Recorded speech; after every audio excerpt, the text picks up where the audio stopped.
প্ৰতি বছৰ 400 কোটিতকৈও বেছি যাত্ৰী এৰোপ্লেনত যাত্ৰা কৰে। কিন্তু এই যাত্ৰাৰ আৰম্ভণি হৈছিল 17 ডিচেম্বৰ 1903 চনত যেতিয়া আমেৰিকাৰ ৰাইট ভ্ৰাতৃদ্বয় অৰভিল ৰাইট আৰু উইলবৰ ৰাইট দ্বাৰা নিৰ্মিত পৃথিৱীৰ প্ৰথম এৰোপ্লেন ৰাইট ফ্লায়াৰ আকাশত উৰে। ইয়াৰ পিছত 1 জানুৱাৰী 1914 চনত পৃথিৱীৰ প্ৰথম যাত্ৰীবাহী এৰোপ্লেন ফ্লৰিডাৰ ছেণ্ট পিটাৰ্ছবাৰ্গৰ পৰা নিকটৱৰ্তী টেম্পালৈ 37 কিলোমিটাৰ দূৰত্ব অতিক্ৰম কৰে।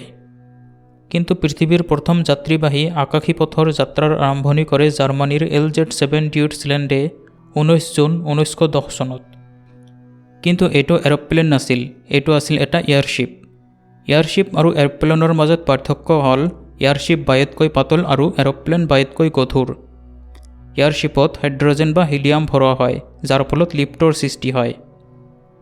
এয়াৰশ্বিপতকৈও বহুত আগত 1783 চনত ফ্ৰান্সৰ মণ্টগলফিয়াৰ ভ্ৰাতৃদ্বয় জোচেফ মিচেল মণ্টগলফিয়াৰ আৰু জেক্স ইটিয়েন মণ্টগলফিয়াৰে এনেকুৱা এক বেলুন নিৰ্মাণ কৰিছিল যি মানুহক লৈ আকাশত উৰিবলৈ সক্ষম হৈছিল।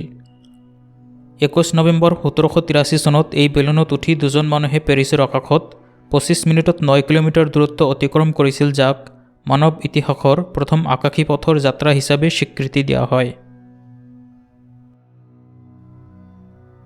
প্ৰথম বিশ্বযুদ্ধত এৰোপ্লেনৰ সীমিত ব্যৱহাৰৰ পিছত বিমান প্ৰযুক্তিৰ বিকাশ অব্যাহত থাকে। সেই সময়ৰ এক গুৰুত্বপূৰ্ণ লক্ষ্য আছিল যাত্ৰী লৈ আকাশী পথেৰে আটলাণ্টিক মহাসাগৰ অতিক্ৰম কৰা।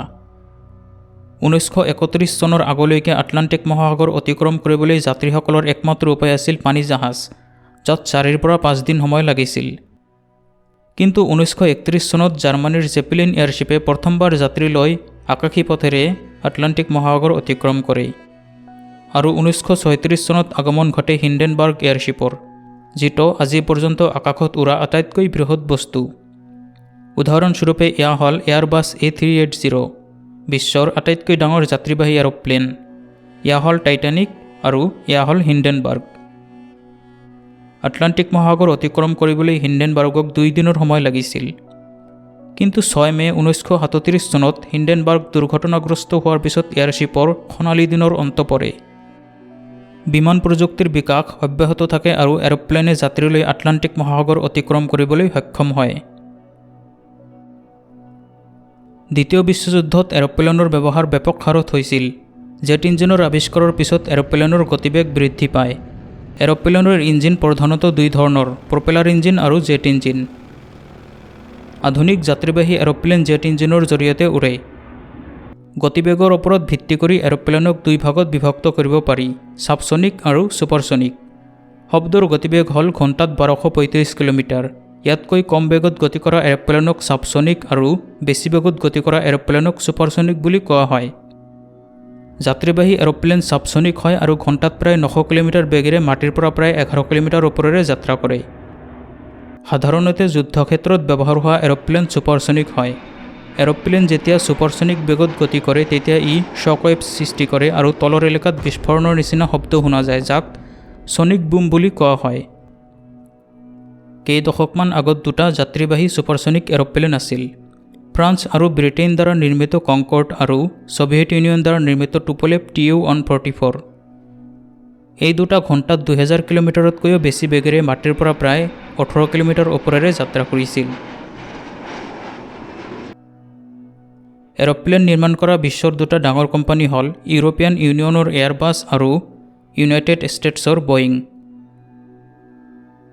এয়াৰবাছৰ A380 বিশ্বৰ আটাইতকৈ ডাঙৰ যাত্ৰীবাহী এৰোপ্লেন আৰু বয়িঙৰ 737 বেছি ব্যৱহাৰ হোৱা যাত্ৰীবাহী এৰোপ্লেন। এৰোপ্লেনৰ পাখি এনেকৈ নিৰ্মাণ কৰা হয় য'ত বায়ু পাখিৰ ওপৰ ভাগেদি তলৰ ভাগতকৈ তীব্ৰ গতিৰে বৈ যায়। বায়ুৰ তীব্ৰ গতিৰ ফলত পাখিৰ ওপৰ অংশত চাপ হ্ৰাস হয়। পাখিৰ তলৰ অংশত চাপ ওপৰ অংশৰ তুলনাত বেছি হয় আৰু চাপৰ তাৰতম্যৰ ফলত লিফ্টৰ সৃষ্টি হয়। যাত্ৰীবাহী এৰোপ্লেন মাটিৰ পৰা প্ৰায় 10.7 কিলোমিটাৰৰ পৰা 12.8 কিলোমিটাৰ উচ্চতাৰে যাত্ৰা কৰে, কাৰণ এই অঞ্চল মেঘ, বৰষুণ আৰু বেয়া বতৰৰ পৰা সাধাৰণতে ওপৰত অৱস্থিত। এই অঞ্চলৰ ওপৰত বায়ুৰ ঘনত্ব কম হোৱাৰ কাৰণে এৰোপ্লেনে পৰ্যাপ্ত লিফ্ট নাপাব আৰু এই অঞ্চলৰ তলত বায়ুৰ ঘনত্ব বেছি হোৱাৰ কাৰণে বায়ুৰ প্ৰতিৰোধ ক্ষমতা বেছি হ'ব। গতিকে এই অঞ্চল এৰোপ্লেনৰ বাবে এক সুবিধাজনক উচ্চতা। এই উচ্চতাত বায়ুমণ্ডলীয় চাপ কম আৰু উষ্ণতা -40°C পৰা -57°C ভিতৰত হয়। সেইবাবে এৰোপ্লেনৰ ভিতৰৰ অংশক গৰম আৰু চাপযুক্ত কৰা হয়। ইঞ্জিন বেয়া হ'লে পাইলটে পৰ্যাপ্ত সময় পায় ইমাৰ্জেঞ্চি লেণ্ডিঙৰ বাবে। ইঞ্জিন বেয়া হ'লে এৰোপ্লেন চিধাই তলপিনে নামি নাহে। প্ৰতি মিটাৰ তললৈ নামি অহা পৰ্যন্ত ই 16-17 মিটাৰ আগলৈ যায়। এটা সাধাৰণ এৰোপ্লেন যেনে বয়িং 737ক 1 ঘণ্টাত প্ৰায় 3200 লিটাৰ ইন্ধনৰ দৰকাৰ হয়। এৰোপ্লেনৰ ইন্ধন হ'ল এভিয়েশ্যন টাৰ্বাইন ফুয়েল, যি আচলতে এক প্ৰকাৰৰ বিশুদ্ধ কেৰাচিন। আকাশত উৰি থকা এৰোপ্লেনত কেতবোৰ লাইটছ দেখা যায়। এইকেইটা হ'ল এণ্টি কলিজন লাইটছ আৰু এইকেইটা হ'ল নেভিগেশ্যন লাইটছ। এণ্টি কলিজন লাইটছে দুটা এৰোপ্লেনক সংঘৰ্ষ হোৱাৰ পৰা ৰক্ষা কৰে।